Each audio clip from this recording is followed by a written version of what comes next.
Well, is it easier for a physician such as yourself to get a disease or a virus that your patients come in with? Over time, your body develops an immunity. I rarely get sick, and not only do I see patients, I have kids. And I've probably been exposed to almost everything. You know, a lot of us physicians or providers in general do try to stay healthy in general, so we might use supplements, you know, emergency or airborne, just to ensure that we stay healthy.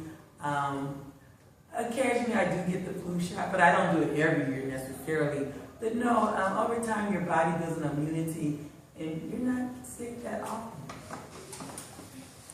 Do you know any like clinics that you can go to like in the summer for like to like help you get like experience and stuff? Community service is really a big trend, not just for medical students or those interested in medicine. I think just in general, you know, it's important to serve others, and it's something that would be nice on your portfolio. All of the community clinics have a volunteer contact source, and I can provide you, you know, more specifically things I've dealt with in the past. The biggest thing is your age. So, you know, sometimes you do have to be 16. And because you're a volunteer, you know, it's the time that you have available. I know that Mrs. Bertrand frequently sends emails regarding summer programs that tie in to those interested in science, technology, engineering, or math, or medicine in general. So I would check with her. But I definitely would say, you know, Martin Luther King, with it being an up and running facility now, they've always have taken volunteers in the past, student volunteers. Any other questions? The expenses for medical school, how much do it come up to? So part of the research that I would encourage you to do, you know, maybe further down the line is, you know, at the schools of interest, it tells you, you know, what the cost is. So there's a tuition cost, and then there's other expenses when you start purchasing books and instruments. Do not let money be a factor to deter you from pursuing that career. As I explained to the other classes, there are a lot of programs in which they have loan repayment. The average debt of most medical students is probably now $96,000. Again, there are a lot of programs. There's the armed services in which they pay for you to go to medical school, and you repay that debt by becoming part of that specific branch. There's a National Health Service Corps in which if you work in an inner city community or underserved rural community, they will pay off your debt after so many years. And there's also the Indian Health Service program as well. So again, if there's a will, there's a way. So, you know, don't give up on your dreams because of that. That was a great question, by the way, because that is a concern. But she's telling you about something called the U.S. Public Health Service. And actually, I used to be an officer of the U.S. Public Health Service, so I know a lot about that program. And they do help you. I had a friend, he went to Loma Linda University for medical school, and when he got out, he served at somewhere out here, 29 Palms. It's a military installation, but he was a U.S. Public Health Service officer serving on that base. So he gave back his years of service as a physician on a particular base, but he was an officer in a separate entity. So you don't go do military combat, and you probably won't see any of that because you're helping people in a totally different way. You might even work in a building, like in Germany or even stateside, doing healthcare administration. There's so many opportunities, like the nice doctor has been telling you. So. Well, again, thank you for listening. Hopefully I inspired you to do good work.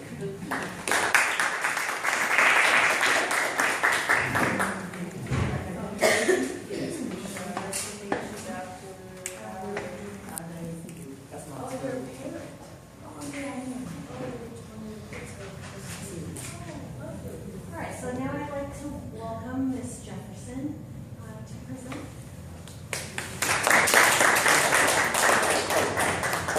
Well, my name is actually Rochelle Jefferson Carey because I'm married and I'm one of these nice ladies who hyphenates her name.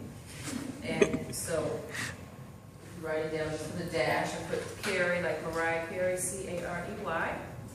So I'm so excited to be here because I sat in this very seat, not a church school, but at another private Christian school called Linwood Adventist Academy, which is no more. We now have something called LAAA, which is Los Angeles Adventist Academy. And it's not too far from here. It's on El Segundo. Is that far from here? El Segundo and I can't remember the cross street, but I know literally a lot of my friends that I grew up with lived in Gardena, and they went to school with me at we used to call it LA Union. It was K through 8, but now it's K through 12, and it's called LAAA. So I am a proponent of Christian education. So I'm excited to see each and every one of you. And I'm proud of you and your parents for making that commitment because we do have really good public schools, and so your parents want you to get better than the public schools. Because here in this school, you learn not only about the birds and the bees and the ABCs and the STEM and the STEAM and everything else you guys get in the athletics. You learn how to, as the doctor said, be of service and how to make sure that no matter where you are in this world, you exemplify Christ. So I'm excited. So let me tell you a little bit about me. I was a pre-med student, and I don't work in that industry at all. I was like a good doctor. I took all the classes in undergrad. I took all the classes in high school. I took the MCAT. I applied. I interviewed. I didn't get in, and so I had to make some other life choices. So I went to UCLA, and I got a master's in public health. And I took that, and I worked in the healthcare industry for several years, and then I decided I wanted to learn other parts about healthcare, so I started doing sales and marketing and branding for pharmaceutical companies. So then I said I wanted to learn something else about healthcare, so I said, well, let me learn about sales. And so then I did that for a long time, and then I started working for myself, and I started using all the skill sets that I learned from high school and college and graduate school, and I applied them in a business as a consultant, doing PR, marketing, and branding. So I've worked for healthcare companies, I've worked for hospitals. So then I said, you know what, I need to really up my game because I'm interfacing with a lot of different people and they have more skill sets. So I went and got my Lean Six Sigma black belt. And so that requires that I learn a new like technology, words, ways of doing business. So now I can go into businesses, any business, and help them streamline and be more effective in how they produce their bottom line, whether they're selling those shirts that you're wearing, or that purse that's on the table, or that bottle of water, or these tables that your school purchased. So then I developed that skill set. So then I said, you know what? I have a bucket list. Everyone know what a bucket list is? What's a bucket list? You yawning over there. What's a bucket list? What's your name? I know, you're asleep. You got up at 4:30 like me? Did you? What time? You don't know what time you got up this morning? Oh, your father wakes you up. Oh, that's not going to happen when you're in university. You got to get up on your own, right? What's your name? Janae. So, do you remember what I asked you? What's a bucket list? Pardon? Things you want to do before what?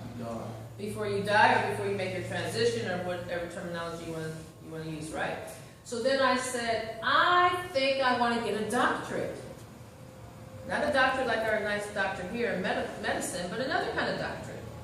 So I chose public health, and I said my emphasis was going to be nutrition and also health administration. So I'm actually still working on that. I'm a work in progress. And right now what I do to live and take care of my portion of the household as a good wife, I do PR. And I love it. I have so much fun. I work in arts education. And I work with people who do something called STEAM. Anybody know what STEAM is?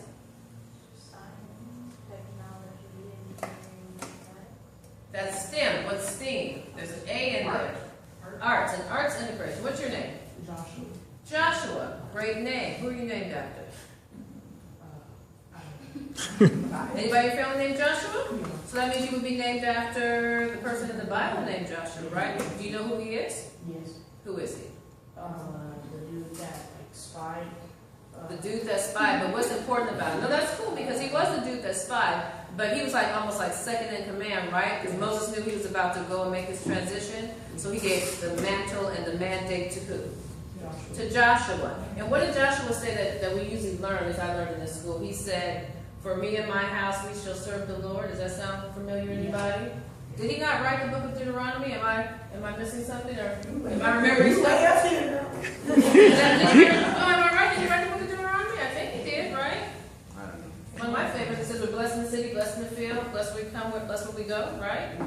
See, all that good Christian education comes into play, right? So anyway, what were we talking about? His name. Esteem. Right. I'm doing the Keeping quiz. us up. Okay, what's your name? Elijah. Oh, okay. Who's Elijah? A prophet. What's so important about him? Ooh, you guys are not paying attention in Bible class. Uh-oh, spaghetti. What's going on? Your brain is so much more palatable than mine. I'm 49 this year. Come on, guys. Okay, what time do you get up in the morning? I get up at 4:15, between 4:15 and 4:30. You get up earlier than me? What time do you go to bed at night? 1 a.m. So what time do you get up in the morning? You gotta be at school, what, 7:30? 8 o'clock?